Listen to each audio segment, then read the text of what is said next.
So sa pagiging desidido ng Golden State Warriors na makuha ang first time All-Star na si Lauri Markkanen, kani-kanina nga lang ayon kay Shams ng The Athletic, kasalukuyan na nga nagkakaroon ng discussion sa pagitan ng Warriors at Utah Jazz para kay Lauri Markkanen,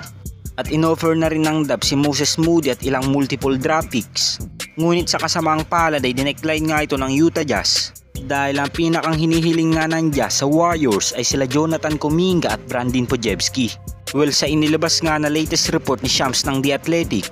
muling nagkaroon nga ng interest ang kabilang team kay Jonathan Kuminga at mukhang papayag nga sila kung si Jonathan Kuminga, Brandin Podziemski at ilang draft picks ang magiging kapalit ng first time All-Star na si Lauri Markkanen. Ngunit mukhang mahihirapan naman ang Golden State Warriors sa hinihiling ng Utah Jazz dahil naibalita na nga natin na untouchable si Kuminga sa kahit anumang trade, at iniingatan din nila ang batang player na ito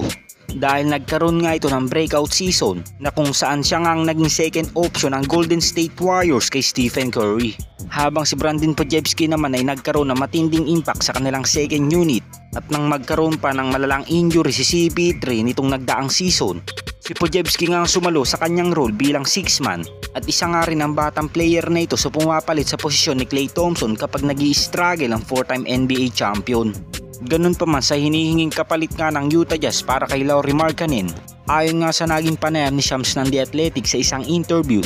nabanggit na nga ng Warriors na hindi nga daw nila ibibigay si Jonathan Kuminga sa trade, kaya naman ang pinakang focus na nga ngayon ng Utah Jazz ay si Brandin Podziemski.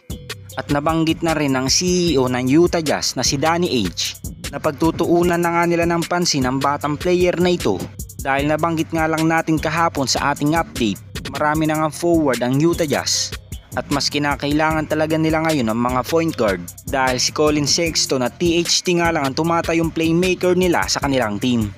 So hindi nga natin alam na habang ginagawa natin ang videong ito, baka magkaroon na nga ng deal ang Warriors at Utah Jazz para kay Lauri Markkanen dahil desidido rin naman ng Jazz na ibigay na ang first time All-Star dahil gusto na nga nilang pumasok sa rebuild mode. At goal nga din nila next season na matulad sa OKC Thunder dahil sa paghihintay nga ng OKC ng matagal na panahon, ngayon nga ay may tuturing na sila na championship contender dahil sa mga nakuha nga nilang mga draft picks kay Paul George at sa iba pa nga nilang mga itinrade na star player nitong nagdaang season. Kayo mga lods, sang-ayon ba kayo na si Brandin Podziemski, Moses Moody at ilang multiple draft picks sa maging kapalit ng first time All-Star na si Lauri Markkanen? Comment down below lang mga lods.